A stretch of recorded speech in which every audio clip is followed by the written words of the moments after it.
The training hall hummed with the low thrum of induction lighting, casting sterile blue-white glow across 42 Xylan cadets. They sat in tiered rows, their chitinous forelimbs tapping impatiently against data slates. Outside the reinforced windows, the orbital station's rings cut a silver scar across the void, but no one looked. Today's lesson was mandatory. Today's lesson was supposed to be simple. "Pay attention," Instructor Thrax-9 said, his mandibles clicking with practiced authority. "You are the future commanders of the Xylan expansion fleet. You will face many enemies. Most will break, a few will run, but only one species required a full pacification protocol." The main holoscreen flickered to life. Static gave way to shaky orbital footage, a blue-green world swarming with Xylan dropships. Sol 3, Earth. Cadet Vel 7 had seen this recording a dozen times during preliminary studies. The pacification of Sol 3 was legendary, a 12-cycle campaign that crushed humanity's last organized resistance. Military textbooks called it a textbook example of superior force overwhelming primitive desperation. The footage showed burning cities, fleeing ground vehicles, and Xylan assault squads advancing through crumbling architecture. But today, something was different. Vel's ocular lenses adjusted involuntarily, zooming on a background detail most would ignore. In the lower left corner of a street-level shot, barely visible through smoke and compression artifacts, a shape moved against the flow of panicked civilians. "Observe," Thrax-9 continued, packing before the screen. "Human behavioral patterns during collapse, disorganized, emotional. They abandon defensive positions to protect familial units. Their command structure dissolves within hours of orbital bombardment." He gestured with a clawed hand. "This is why we won. This is why we will always win against primitive species." The cadets nodded, some took notes, Vel did not. Because that shape in the corner wasn't running away like the others, it was moving toward the Xylan advance, slow, deliberate, and its head kept turning, scanning, assessing, calculating. Vel zoomed further, the resolution fractured into pixels, but the posture was unmistakable. This human wasn't fleeing, it was hunting. "Questions?" Thrax-9 asked. A dozen forelimbs rose, Vel's did not. Instead, they tapped a quick series of commands into their slate, flagging the footage segment for later extraction. The motion went unnoticed. "The humans surrendered within 3 planetary rotations after this engagement," another cadet said, reciting from memory. "Their remaining military forces were interned, their weapons dismantled, their leaders executed." "Correct," Thrax-9 said, "a textbook pacification. No organized resistance has emerged since. The human remnants serve as labor populations across 3 sectors. They are docile, they are beaten." The screen shifted to after-action reports. Casualty figures, resource acquisition statistics, victory celebrations. But Vel wasn't watching anymore. They were staring at the frozen corner of the frame where that human had stood, and in their mind they were asking the question no one else seemed to consider. If humans were so beaten, why did that one look like it was smiling? The session ended with standard dismissal protocols. Cadets filed out, chattering about meal rotations and off-duty entertainment. Vel lingered, pretending to pack their slate slowly. When the hall emptied, they approached the instructor's podium. "Thrax-9. The instructor turned, mandibles twitching with mild annoyance. "Cadet Vel 7, you should be at mess." The footage from rotation 47, the street-level shot. Who was the human in the background? Thrax-9 ocular film flickered. For a fraction of a heartbeat, something passed across his face. Annoyance or something colder. "Statistical noise," he said. "Every battle has civilians who freeze or behave erratically. It means nothing." "But it wasn't freezing," Vel said. "It was moving with purpose." "The data logs from that engagement have been scrubbed for classified material. What remains is approved for training purposes." Thrax-9 leaned closer, his voice dropping. "I suggest you focus on your tactical examinations, Cadet. Some questions are answered, others are discouraged." He turned and walked away, leaving Vel alone in the empty training hall. The cadet looked back at the darkened holoscreen. The ghost of that human still seemed to linger, a silhouette against burning buildings, a puzzle piece that didn't fit. Vel pulled out their slate and began typing a request for raw footage access. The request would be denied, of course, but there were other ways. There were always other ways. And somewhere across the gulf of decades and light years, the descendants of that hidden human were waiting for someone to finally ask the right question. That night, Vel accessed the raw files through a backdoor in the training archive and found the footage had been edited. The human wasn't alone, and the full recording showed something the Empire had spent 50 years trying to bury. The data stream resolved at 3:27 station time, long after the mess hall had emptied and the corridor lights dimmed to sleep cycle dimness. Vel 7 sat cross-legged on their bunk, slate balanced on folded knees, a makeshift signal dampener humming softly in the corner to mask data traffic. The backdoor had been absurdly easy to find, a legacy access port from 3 software iterations ago, forgotten by system administrators who assumed no cadet would bother looking. They had been wrong. The raw footage from Rotation 47 was 37 times larger than the training version.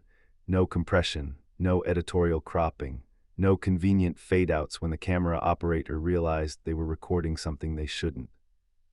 Vel started at the beginning, speed crawling through the first 20 minutes. Standard orbital insertion, landing craft deployment, the initial wave of Xylan shock troops hitting the city's perimeter defenses, nothing remarkable. But then the camera operator, designation XC9012, a combat drone with autonomous recording protocols, swiveled toward a collapsed municipal building. And there was the human. Not just one, 3 of them. Vel paused the playback, heart equivalent throbbing faster. The training footage had shown only the first figure, cropped so tightly that the others fell outside the frame. But in the raw version, all 3 were visible, spaced approximately 50 meters apart in a triangular formation. They weren't civilians. They wore remnants of military uniforms, faded green fabric with no rank insignia, as if someone had deliberately removed all identifying markers. The first human, the one Vel had spotted, raised a hand, not a wave, a signal, fingers arranged in precise angles. Vel's tactical training kicked in. They recognized the gesture. It was a basic formation command used by every Xylan fire team. Hold position, prepare to receive contact. But humans weren't supposed to have that knowledge. Humans weren't supposed to communicate during combat, not beyond panicked shouting and desperate pleas. Vel watched as the other 2 humans acknowledged the signal with identical hand gestures. Then they moved, flowing through the rubble like water through cracks, never exposing themselves to open ground, always one step ahead of the drone's tracking. The footage continued. XC9012 followed the human squad into a partially collapsed transit tunnel. The lighting was poor, but the drone's thermal sensors painted the scene in shades of amber and crimson. Vel counted 7 more humans in the tunnel, all moving with the same eerie coordination, all wearing the same unmarked uniforms. And in the center of the group, crouched behind an overturned supply carrier, a human male was speaking into a broken military radio. Vel zoomed, enhanced. The radio's casing was shattered, half its circuits exposed to open air. It shouldn't have worked. By every law of physics and engineering, it was a dead brick of plastic and metal. But the human's lips moved, his fingers adjusted a frequency dial, and when he pressed the transmit button, a red light flickered to life on the radio's cracked display. He's transmitting. Vel's slate slipped from their grasp, clattering against the bunk frame. They grabbed it, trembling, and rewound the footage to verify. 3 times they watched, 3 times the red light flickered. The human wasn't calling for help, he was giving orders. Look at his mouth, the way it formed sharp, percussive syllables, the way his eyes tracked movement beyond the tunnel entrance. He was coordinating something outside the drone's field of view. Then the footage timestamp jumped, a 3-minute gap deliberately spliced out of the training version. When the image resumed, the human squad was gone. In their place, a Xylan armored column was advancing down the street above the tunnel. The column moved exactly where the human had been looking. Vel's mind raced. They pulled up tactical maps of the city from that date, cross-referencing with Xylan after-action reports. The armored column had been ambushed 3 blocks from the tunnel. An improvised explosive device, crude but devastatingly placed, had destroyed the lead transport and blocked the entire street. 37 Xylan soldiers had died in the resulting firefight. The official report blamed unpredictable civilian aggression. But the raw footage told a different story. That explosive hadn't been random. It had been placed exactly where the human's radio transmission had directed. He predicted the column's route, not guessed, predicted, based on terrain analysis, timing, and Xylan tactical doctrine that humans were never supposed to understand. Vel sat in the darkness, staring at the frozen image of the human's face. Young, tired, but those eyes, those ancient, knowing eyes, held something the Empire had tried to erase from every history book. Hope. A chime sounded from their slate. New message. Instructor Thrax 9. Cadet Vel 7, your unauthorized data access has been detected. Report to Discipline Chamber 4 at 600. Do not discuss your findings with anyone. Vel looked from the message to the frozen human face, then back to the message. They had a choice: delete the footage, forget what they'd seen, and accept whatever punishment awaited, or dig deeper. The human in the footage had chosen to fight. Vel decided they would choose the same. Hook in Discipline Chamber 4, Vel found not a tribunal, but a dusty archive terminal with a single file labeled Ghost Protocol, EYES only. And the first image inside was that same human's face, stamped with a date from 15 years before the pacification. Discipline Chamber 4 was not what Vel expected. No guards, no binding restraints, no harsh interrogation lighting casting accusatory shadows. Instead, the room was small and warm, lined with physical books, a rarity so profound that Vel stopped in the doorway, ocular lenses cycling through focus settings to confirm they weren't hallucinating. The books were human-made, paper, not data slates. Vel could smell the decay of centuries pressing against preserved bindings. The voice came from the room's only other occupant, a Xylan so elderly that their chitin had faded to bone white and their left forelimb ended in a cybernetic prosthesis.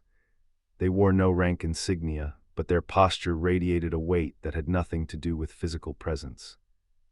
Vel approached cautiously, settling onto the indicated stool. I was instructed to report for. You were instructed to report because I requested you, the elderly Xylan interrupted, mandibles clicking softly. My name is General Thrax 0. I commanded the Sol 3 pacification, and I have been waiting 50 cycles for someone to notice what you found. The name registered like a shockwave. Thrax 0 was a legend, the architect of humanity's defeat, the strategist who had broken Earth's last armies. His tactical manuals were required reading for every cadet in the Empire. He was also supposed to be dead. I accessed restricted footage, Vel said carefully. That is a violation of everything I taught my own soldiers to enforce. Thrax 0 gestured with his prosthetic limb toward the archive terminal on the desk. I also know that you noticed something no one else has in half a century. The human in the background, the radio, the formation signals, his aged eyes fixed on Vel's. Tell me what you think you saw. Vel swallowed. A coordinated resistance, communication beyond what the official reports acknowledge, tactical knowledge that should have been impossible for a primitive species. Continue. I think the Empire lied, not about winning the war we did win, but about why, and about whether the humans actually surrendered or whether they, Vel hesitated, the words feeling treasonous even in their own mind, whether they allowed themselves to be captured. The silence stretched for 10 heartbeats. Then Thrax 0 laughed, a dry, brittle sound like cracking ice. Allowed themselves to be captured. He repeated the phrase as if tasting it. Cadet, you have no idea how close you are. He activated the archive terminal. The screen flickered to life, displaying a classified file folder, Ghost Protocol, EYES only. Inside were hundreds of images, each showing a different human face. Men, women, some young, some old, all wearing the same unmarked uniforms. The human from the footage was there. Third row, fourth image. Name, Sergeant Marcusthorne. Date of birth, unknown. Date of death, listed as indeterminate. He wasn't a soldier, Thrax 0 said quietly. Not in the way you're thinking. Marcus Thorne was a teacher, a professor of military history at a human university. He had never fired a weapon in combat before the invasion. Vel stared at the screen, then how? Humanity knew they were going to lose, not because they were weak, but because they were outnumbered 1,000 to 1. Their leaders understood this within the first planetary rotation. Thrax 0 voice grew heavy. So they changed the objective. They stopped trying to win the war and started trying to win the peace. He pulled up another file, a diagram showing human resistance cells spreading across the occupied sectors like roots through soil. Thorn and 37 others like him were given a single mission: survive long enough to teach, not soldiers, teachers. They embedded themselves in civilian populations, trained anyone who would listen, and then they let themselves be found, let themselves be captured, so that the Empire would think the resistance was dead. Vel's mind reeled. You're saying they volunteered for internment? We executed 17 of them publicly. Thorn was scheduled for the 18th execution. Thrax Zero tapped the screen, zooming in on Thorn's face. That footage you watched, the ambush, the radio transmission, was recorded 3 hours before his scheduled death. He knew he was going to die, and he still coordinated an attack that killed 37 of my soldiers. Why? The old general's prosthetic hand trembled slightly, because 37 deaths were nothing. What mattered was that every human who witnessed him, every prisoner in that camp, every civilian watching from the ruins would remember. They would remember that one man with a broken radio and no hope of survival still chose to fight, and they would teach their children, and their children's children. He turned to face Vel directly. The Empire won the war in 12 cycles, but humans have been fighting the occupation for 50, and we are losing. Alarms blared somewhere in the distance, deep, resonant claxons that vibrated through the station's hull. Red emergency lighting flooded the corridor outside. Thrax Zero expression didn't change. That will be the fleet I told you about. What fleet? Vel demanded. The one that just emerged from deep space. The general stood slowly, his ancient frame somehow straightening into something approaching dignity. The one using tactics no Xylan has ever seen. The one that has been waiting for this moment for 50 years. He gestured to the screen, to Marcus Thorn's frozen face. He didn't die in that execution, Cadet. We couldn't kill him. He escaped the night before, along with 12 other teachers. They vanished into the occupied zones. We assumed they died of age or disease. Thrax Zero voice dropped to a whisper. We assumed wrong. The red lights pulsed faster. Overhead speakers crackled to life. All hands, battle stations, hostile fleet approaching. All hands, battle stations, this is not a drill. Vel looked at the archive terminal, then at the door, then back at Thrax Zero. You knew, they said, you knew this was coming. I knew it was possible. The general's mandibles clicked in something that might have been sorrow. I also knew that when it came, the cadets who saw the truth would have to choose, fight for an empire that lied to them, or fight for something else. He placed a data chip on the desk between them. Everything I know is on this chip, the ghost protocol, the teachers, the tactics, the truth. He turned toward the door. What you do with it is your choice. Then he was gone, leaving Vel alone with the screaming alarms and the silent image of a human who had refused to die. Vel loaded the data chip and found not strategy, but a single video file, recorded by Marcus Thorn himself, date-stamped yesterday, showing him standing in the command center of a human fleet with a smile that hadn't aged a single day. The video file was short, 53 seconds. Vel watched it 7 times in the flickering emergency light, each viewing stripping away another layer of disbelief. Marcus Thorn stood in what was unmistakably a warship's command center, walls of polished metal, crew stations humming with activity, viewports showing a star field that streamed past at impossible velocity. He looked exactly as he had in the 50-year-old footage, same sharp jaw, same tired eyes, same quiet confidence, not older, not weaker, identical. Cadet Vel 7, he said, addressing the camera directly. If you're watching this, it means someone in your empire finally asked the right questions. I'm sorry it took so long. We've been waiting. He gestured to the crew around him, humans, all of them, working with disciplined efficiency. No panic, no hesitation. They moved like a single organism, each motion flowing into the next, every station synchronized with mechanical precision. You're probably wondering how I'm still alive. The short answer is that I'm not the original me anyway. Thorn's smile tightened. The long answer is that we learned to copy ourselves, not clones, not mindless duplicates, copies. Every teacher in the Ghost Protocol uploaded their consciousness into a distributed network before they died. When one body falls, another wakes up somewhere else, carrying every memory, every lesson, every grudge. He paused, and for a moment the mask slipped. Something raw flickered across his face, grief, maybe, or exhaustion so profound it had become a kind of peace. We've died 1,000 times, Cadet. We've been executed, bombed, starved, and forgotten. And every time we came back, because the Empire doesn't understand something fundamental about humanity. We don't fight for territory or resources or revenge. We fight for tomorrow, for the chance to wake up and try again. The video shifted split screen now, showing dozens of human fleets emerging from faster-than-light transit simultaneously across Xylan space. Tactical displays overlaid the images, showing defense networks crumbling, supply lines severed, command structures isolated. 50 years ago, your empire invaded our world. You killed billions, you enslaved millions. You told yourselves we were primitive, barely sentient, deserving of whatever cruelty you inflicted. Thorne's voice hardened. You were wrong, we were never primitive. We were young, and now we've grown up. He leaned closer to the camera, his face filling the frame. The fleet approaching your station isn't here to conquer, it's here to witness. Because in approximately 4 hours, every human internment camp in the galaxy will simultaneously revolt. Every teacher we planted will activate. Every child we trained will rise. And your empire will discover that you never defeated us, you only delayed us. The video ended, the screen went dark. Vel sat motionless, the data chip still warm in their forelimb. The alarms outside had shifted pattern, faster now, more urgent. Battle stations, incoming. They looked at the chip, at the dark screen, at the door where General Thrax Zero had disappeared. 4 hours. Footsteps pounded in the corridor.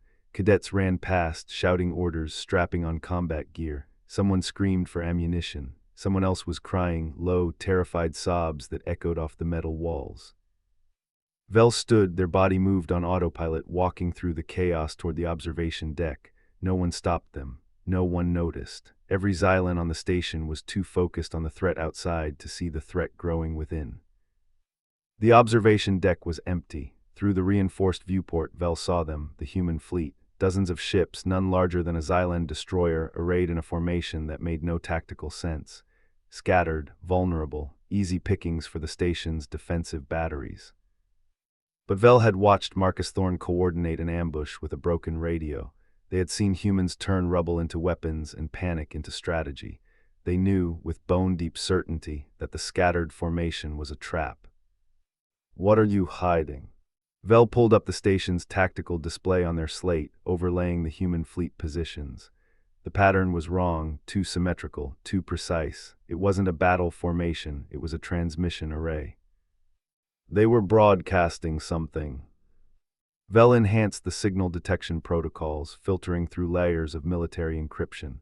There, a faint carrier wave, piggybacking on the station's own communication relays. Someone inside the station was receiving the human transmission, someone with high-level access. Someone like General Thrax Zero. The realization hit like a physical blow. Thrax Zero hadn't been warning Vel about the human fleet. He had been summoning them, the data chip, the archive, the disciplinary hearing. All of it designed to put a single curious cadet in exactly the right place at exactly the right time. Why? The station shuddered not from weapons fire, but from something internal.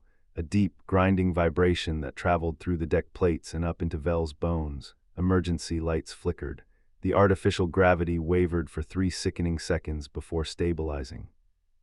Overhead, the speaker crackled again, but this time the voice wasn't Xylan. Attention, Xylan Defense Station 9. This is the Human Fleet Command. We are not your enemy, but we are also not your prisoners anymore. Stand down your weapons, release your internment camps, and for the first time in 50 years, tell your cadets the truth. The transmission ended, silence fell. Then, from somewhere deep in the station's lower levels, Vel heard the first explosion.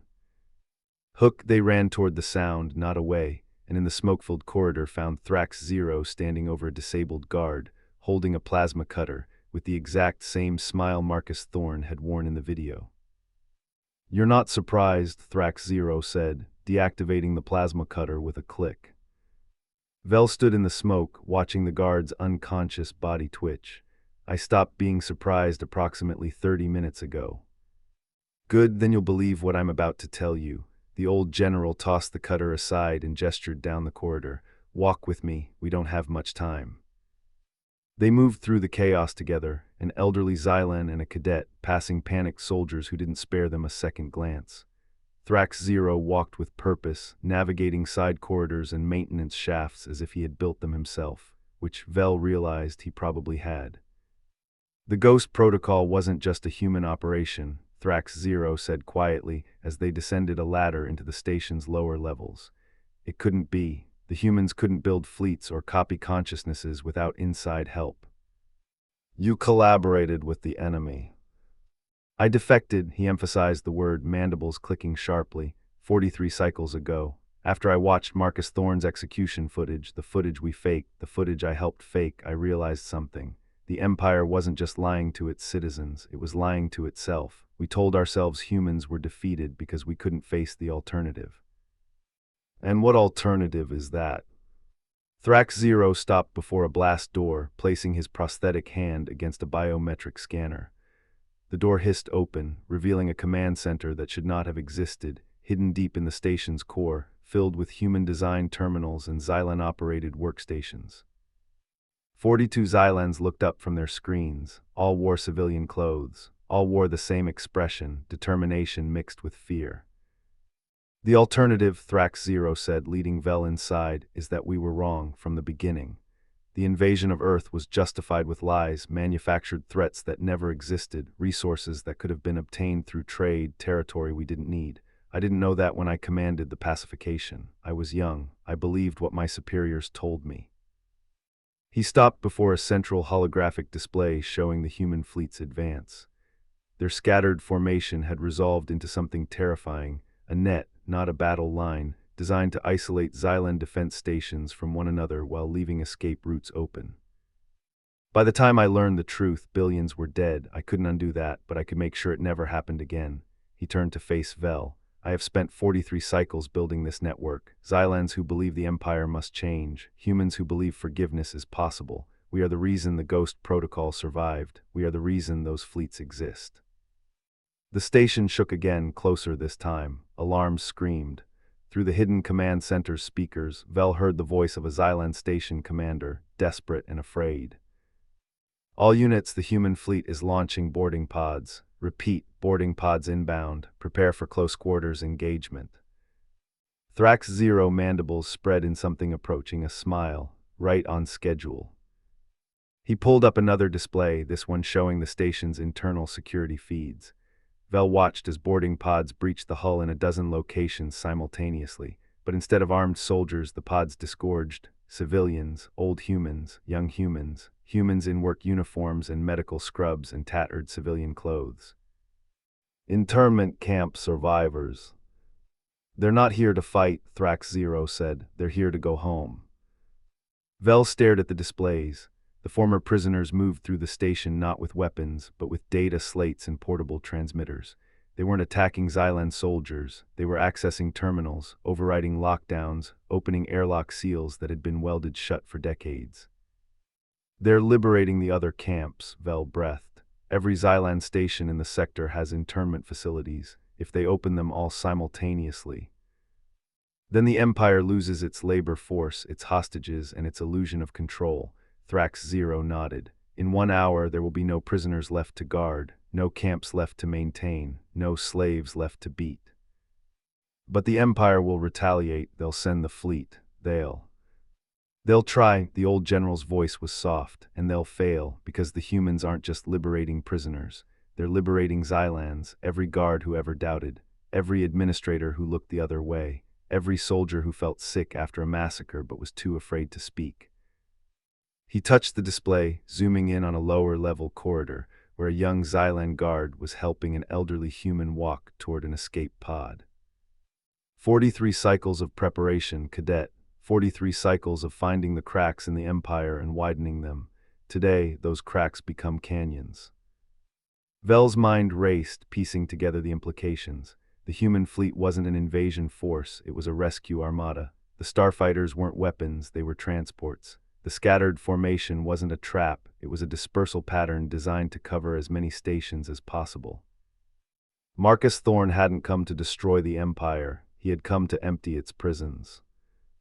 The video, Vel said suddenly.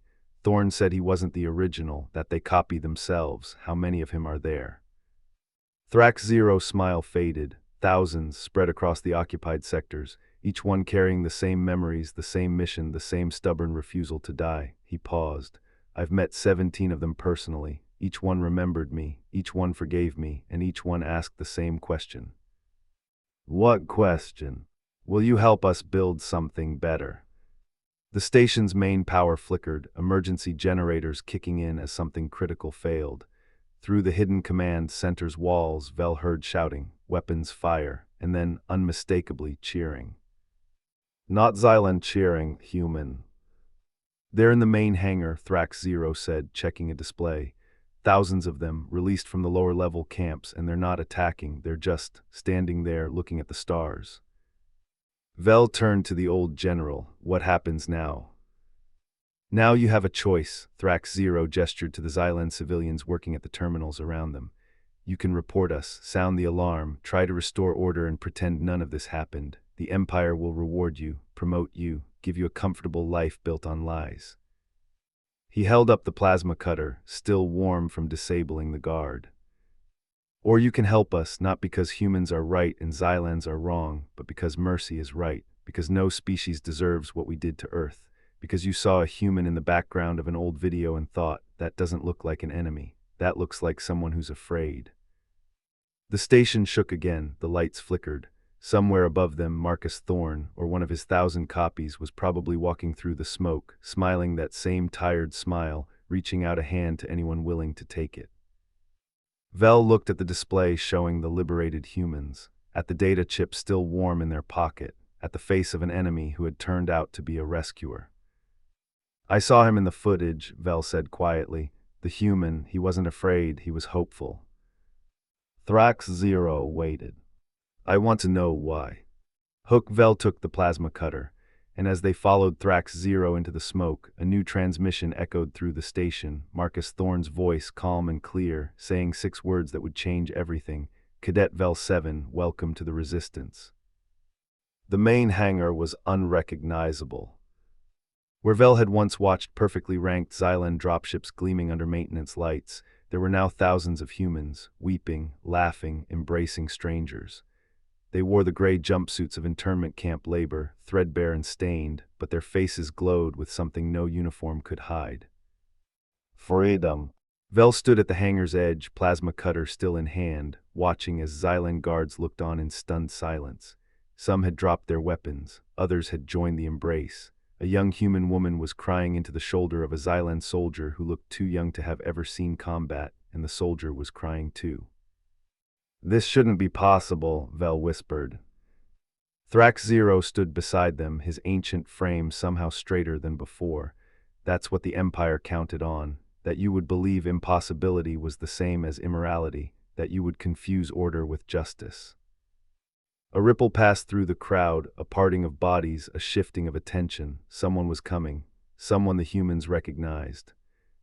Marcus Thorne walked through the hangar like a ghost made flesh. He was shorter than Vel expected, and thinner, with gray streaking his brown hair and deep lines carving his face. But his eyes were the same as the footage, ancient, knowing, and utterly alive. He stopped 10 meters from Vel, looked at the plasma cutter, at the cadet's trembling forelimbs, at Thrax Zero standing silently behind. You must be Vel 7, he said. His voice was soft, almost gentle. I've heard a lot about you. You have copies everywhere, Vel managed. Of course you have. Thorne smiled, that same tired smile from the video. Copies, echoes, shadows, call us what you want. We're all the same where it counts. He tapped his chest over his heart. We remember. Why? The question burst out of Vel before they could stop it. Why fight for 50 years? Why die 1,000 times? Why not just give up? The hangar went quiet. Thousands of humans turned to watch. Xylan guards lowered their weapons. Even the alarms seemed to dim. Thorne took a step closer, then another, until he stood face to face with a Xylan cadet who had seen too much and could no longer look away. Because giving up is easy, he said. Dying is easy. Forgetting is easy. The Empire made all of those things easy for us every single day for 50 years. They gave us every reason to stop fighting and no reason to continue. He reached out slowly, carefully, so Vel could see his hands were empty, and placed his palm against the side of Vel's head, a human gesture of affection, of trust. But easy isn't the same as right, and right isn't always easy. Thorne's eyes glistened. Your empire told you that humans were primitive, that we were animals, that we deserved what we got, and for 50 years we have been proving them wrong, not with weapons, not with fleets, but with this." He gestured to the hangar around them, to the weeping humans and the silent Xylans, to the guards who had dropped their weapons and the prisoners who had chosen not to run. "Mercy," Thorn said, "the hardest thing in the universe. Harder than war, harder than revenge, harder than watching your children die and still choosing to love the species that killed them." He stepped back, letting his hand fall. "We didn't build these fleets to destroy the Empire. We built them to force the Empire to see us, to look at us and realize we were never the enemy, we were the test, the question the galaxy has been avoiding since the first species learned to hate." Thrax Zero moved to stand beside Vel. "What question?" Thorn smiled again, but this time it reached his eyes. "Are you capable of change?" The hangar fell silent. Even the alarm stopped, as if the station itself was holding its breath. Vel looked at the humans, at the Xylans, at the guards and the prisoners standing together, at a young cadet who had asked the wrong questions and found the right answers. And in that moment they understood. The war wasn't over, the Empire would fight back. There would be reprisals and atrocities and years of chaos before anything resembling peace emerged. But something had fundamentally shifted, not because humans had won a battle, but because they had refused to lose their humanity. That was what Vel had seen in the footage. Not a soldier calculating tactics, but a teacher planting seeds. Not a commander shouting orders, but a human being choosing hope over despair. "You're not here to conquer," Vel said slowly. "You're here to witness and to wait." Thorn nodded. "We've waited 50 years. We can wait 50 more, however long it takes for the galaxy to understand that mercy is not weakness, that forgiveness is not forgetting, that the strongest thing any living being can do is look at the face of their enemy and say, 'I see you. You are like me. Let us try again.'" A new alarm sounded, softer than the battle stations, almost melodic. The all clear. The threat was over. Or maybe, Vel thought, the threat had just begun, but not for the reasons the Empire would claim.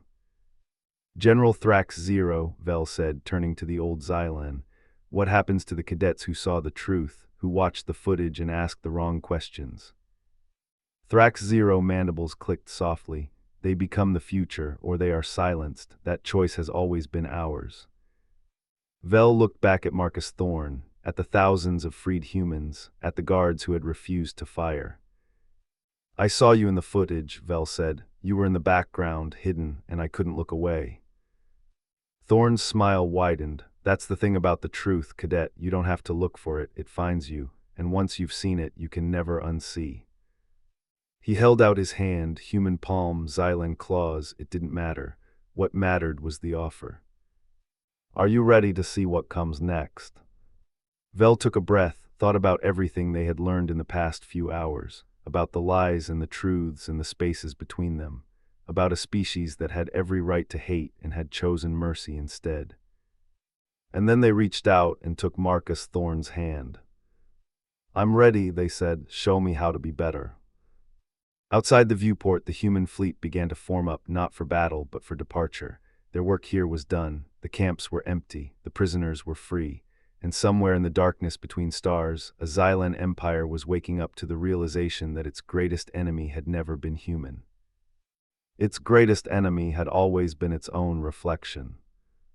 The story didn't end here. Vel knew that. Thorn knew it. Even Thrax Zero knew it, standing silent with tears tracking down his ancient face.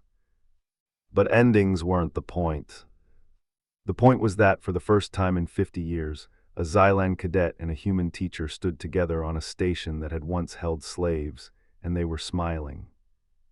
Because the footage had been wrong, the propaganda had been wrong, the Empire had been wrong.